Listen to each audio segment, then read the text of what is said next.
Shalom Bapak Ibu Saudara yang dikasihi Tuhan. Seri pengajaran hari ini berjudul Mempertaruhkan Hidup. Saudara, kita tentu mendengar orang berkata, jadi orang Kristen, ikut Tuhan Yesus itu enak, hidupnya diberkati, mati pasti masuk surga. Pemahaman seperti itu sama sekali tidak benar. Yang benar justru sebaliknya, yaitu mengikut Yesus itu sangat berat dan sangat sukar, karena pertaruhannya adalah segenap hidup. Memang, keselamatan dimulai dari karya salib Kristus, tetapi setelah kita mendengar Injil, lalu memutuskan percaya kepada Yesus sebagai Tuhan dan Juru Selamat, dan mengikut Dia, kita harus mempertaruhkan segenap hidup kita. Itu satu kemutlakan. Maka tidak bisa tidak, kita harus menyangkal diri atau mengosongkan diri kita, agar kita bisa mengenakan hidup Tuhan Yesus, sepikiran dan seperasaan dengan Dia ketika Dia menjadi manusia, di mana Dia mengalami kepenuhan Allah, yang artinya firman memenuhi hidupnya, hidup Yesus, sehingga apa yang Dia lakukan dan Dia ucapkan semua merupakan peragaan dari firman itu. Kita juga sama. Kalau dikatakan kita menjadi surat yang terbuka, itu maksudnya surat Tuhan, bukan surat kita sendiri. Dan itu berarti kita hidup hanya untuk melaksanakan apa yang Tuhan mau. Mestinya dan harusnya apa yang kita mau hanya memperagakan hidup Tuhan Yesus.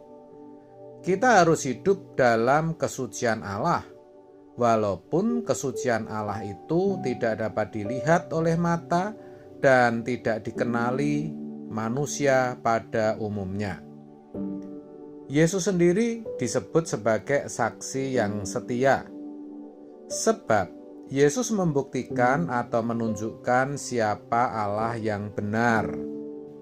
Allah yang benar adalah Allah Israel. Dikatakan, dan dari Yesus Kristus, saksi yang setia, yang pertama bangkit dari antara orang mati dan yang berkuasa atas raja-raja bumi ini. Bagi Dia yang mengasihi kita dan yang telah melepaskan kita dari dosa kita oleh darah-Nya, dan yang telah membuat kita menjadi suatu kerajaan, menjadi imam-imam bagi Allah Bapanya. Bagi Dialah kemuliaan dan kuasa sampai selama-lamanya. Amin. Wahyu 1 ayat 5-6. Jelas bahwa Yesus menjadi saksi yang setia bagi Allah Bapa. Kalau kita bagaimana? Kita pun menjadi saksi yang setia untuk Tuhan Yesus. Sebagai saksi Tuhan Yesus, kita memperagakan kehidupan Yesus, yaitu kekudusan, kesucian, keagungan, dan kemuliaannya. Kalau bangsa Israel menjadi saksi untuk membuktikan atau menunjukkan siapa Allah yang benar, maka sebagai orang percaya, kita menunjukkan dan membuktikan seperti apa Allah yang benar itu. Jadi, kalau Tuhan Yesus menjadi yang pertama sebagai saksi yang setia, kita juga harus mempertaruhkan hidup kita untuk menjadi saksi yang setia. Tuhan Yesus berkata dalam Matius 16 ayat 24, "Setiap orang yang mau mengikut aku, ia harus menyangkal dirinya, memikul salibnya, dan mengikut aku. Di sini menyangkal diri artinya benar-benar mengosongkan diri. Jadi bukan sekedar tindakan menolak yang bertentangan dengan hukum. Cara berpikir duniawi harus kita buang dan kita ganti dengan cara berpikirnya Tuhan. Supaya apa? Supaya kita bisa mengalami kepenuhan Allah seperti yang dialami Yesus. Firman haruslah melingkupi diri kita. Kita harus punya ambisi besar untuk itu, untuk dipenuhi oleh Allah. Dengan demikian, tubuh kita benar-benar menjadi bait Allah, tempat Allah berdiam. Dengan demikian, apa yang tertulis dalam 1 Korintus 6 ayat 19, kamu bait Roh Kudus, Roh Allah yang diam di dalam kamu, itu benar-benar nyata kita alami, bukan cuman teori atau omong kosong. Kalau Roh Allah diam dalam diri kita, kan jangan sampai kita mendukakan.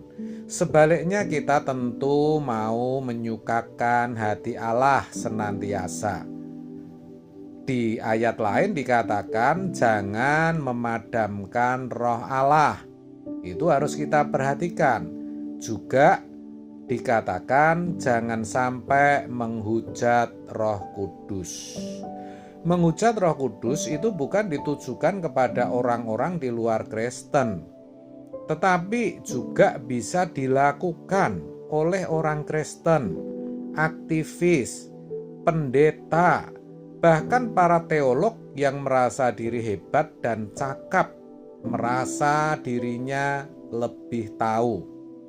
Orang yang menghujat Roh Kudus tidak lagi bisa menerima karya Roh Kudus, karena pikirannya dipenuhi oleh konsep-konsep yang bukan berasal dari Allah, dipenuhi oleh pikiran-pikiran, filosofi-filosofi duniawi. Lalu, bagaimana kita bisa tahu atau bagaimana kita bisa membedakan? Yaitu dari perbuatannya.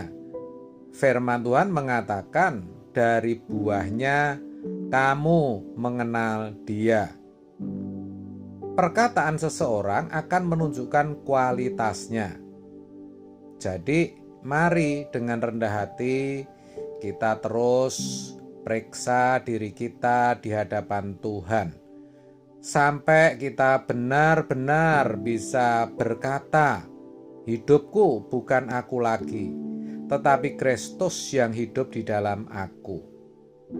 Untuk itu, saudara, tidak ada jalan lain kecuali kita serius benar berurusan dengan Allah. Tuhan kita jadikan satu-satunya tujuan hidup kita. Kerinduan kita hanyalah kerajaan surga. Maka teruslah bebenah, saudara. Tanggalkan semua dosa, semua kebiasaan yang Tuhan tidak kehendaki. Lepaskan diri dari ikatan percintaan dunia. Percayalah, Roh Kudus pasti menolong. Namun, memang kita harus mempertaruhkan segenap hidup kita.